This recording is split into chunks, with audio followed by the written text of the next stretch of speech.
Pag ito iniinom mo kabayan, ano to, yung pampahaba ng buhay mo, madagdagan ang buhay mo. Pero pag supplements iniinom mo kabayan, mabawasan yung buhay mo. O mamili ka na kabayan kung saan ang gusto mo. Ganito o sa supplements. Napakasarap kabayan. Basta na naman kapatid, kaibigan, kababayan. Sa araw na ito mga kabayan, ito yung ano natin, yung mga mulberry natin kabayan, medyo matangkal na kabayan, lampas na sa akin yung iba. So naka-ready na siya kabayan, yung mga sanga niya pagulangin na lang natin para pagdating ng araw o bago mag-December, ipupruning natin para makapag-harvest natin ng bungang mulberry. Pero ngayon kabayan, sa pang-araw-araw na ginagawa kabayan, nililinis ko yung mga puno nito kabayan. Nililinis natin yung mga puno ba para hindi masyadong maano yung puno, walang sagabal para tuloy-tuloy yung paglaki niya kabayan. Dahon ng ano natin kabayan, yung dahon ng mga okra natin, kasi yung okra natin kabayan pinatubo natin natural, so wala tayong ni-spray dito ng mga ano, yung mga chemicals, yung mga pesticide. Kasi itong okra natin, sabi ko sa video ko, yung okra ko para sa kababayan ko may mga diabetes, so ano natin sa mga kababayan ko may diabetes.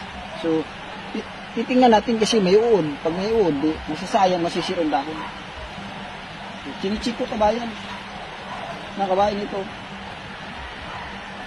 Yan, chinichik ko yung mga uod. Na patay, pinagtyagaan ko kabayan, patayin yung mga uod para hindi masyadong ano yung stress yung ano natin, yung puno ng ano, kasi itong mga dahon na to, tumutulong to na magpapalaki sa mga bunga niya. Ayan. So, may mga bunga na kabayan. Ayan, may mga bunga na. So, mga ilang linggo na lang, makakatikim na tayo ng ano natin, yung pinaghirapan natin na natural lang na pinanaki ng yung gulay natin na ano kabayan. Ano na to ngayon, itong video natin para to sa may mga diabetes kabayan. O kahit di ka pa nagkaroon ng diabetes. Kasi itong okra, napapanood ko sa YouTube na, di ba, yung maganda yung okra sa may diabetes. So, nililinis natin sa araw-araw. Ngayon kabayan, tapos na tayo, maglinis. So, magpahinga tayo. Gagawa tayo ng juice na para sa may mga diabetes kabayan. Samahan mo ang kabayan. Ano natin ngayon kabayan? Yung gagawin natin juice kasi gumawa tayo sa garden, tapos napawis na tayo kabayan. Ito yung pinaka-refreshment natin kabayan. Sa pawis natin, ito yung maganda ka. Ito yung sinasabi ko kabayan na pag mayroon kang diabetes, isa sa pinakamaganda mga gulay na genius natin. Ito apple kabayan, mababa lang yung ano nito, yung sugar nito, content nito. Kaya ito yung mga maganda sa may diabetes. Pag kumain ka ng prutas, apple lang kabayan. Pwede naman lahat ng prutas, pero yung pakunti-kunti lang. Pero pag apple, pwede kumain ng ano dito, medyo malaki.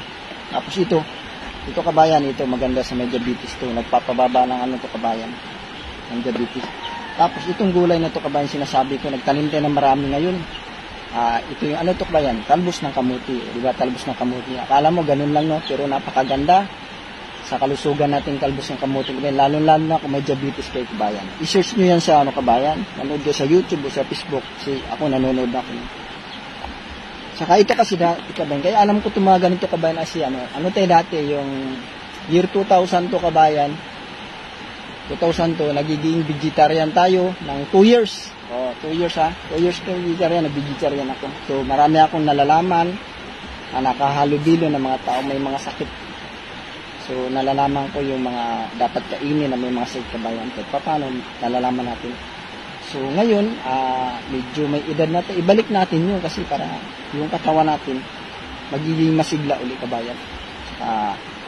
Ito ang the best talaga kabayan pag may diabetes ka na. Ito yung ganitong juice na to kabayan. Ito yung maganda. O pag sabi naman gusto mo ng salad, pwede ka mag-salad pa kabayan. Itong talbos ng kamote kabayan, itong talbos ng bilog ang dahan to kabayan. Ito yung ginagawa kong salad dati kabayan. Na hilaw lang talaga kakainin. O ituturo ko rin sa kabayan, bibigyan ko rin ng idea paano kainin ko ng masarap kabayan, talbos ng kamote. Yung hindi na hindi na ibabasa yung pakuluan natin, yung hilaw talaga kabayan, napakasarap nito. So gagawin na natin juice kabayan. Ito na kabayan Ayan ng apple, kalahating apple, isang pipino, tsaka yung talbos ng kamuti kabayan. Ito yung i-juice natin kabayan.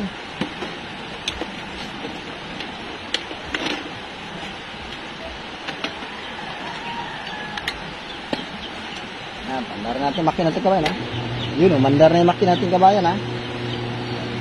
Nagawa tayo. Kahit alin dito ang mauna kabayan.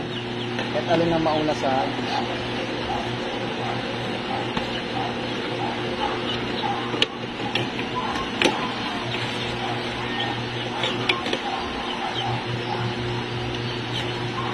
Yung katas ng pipino kabayan, nakaganda sa may diabetes na kabayan. Kabayan, ganyan lang. Iba na, napakaganda pag nandito ka sa bundok, sa gitna ng bundok. Tapos, nagpapawis ka. Maliban sa maganda yung hangin na nakapaligid sa'yo. Tapos yung iniinom mo kabayan, napakaganda. Napakasustansya. Buhay na buhay yung mga enzyme ng prutas at gulay na iniinumin mo kabayan. Ayan kabayan.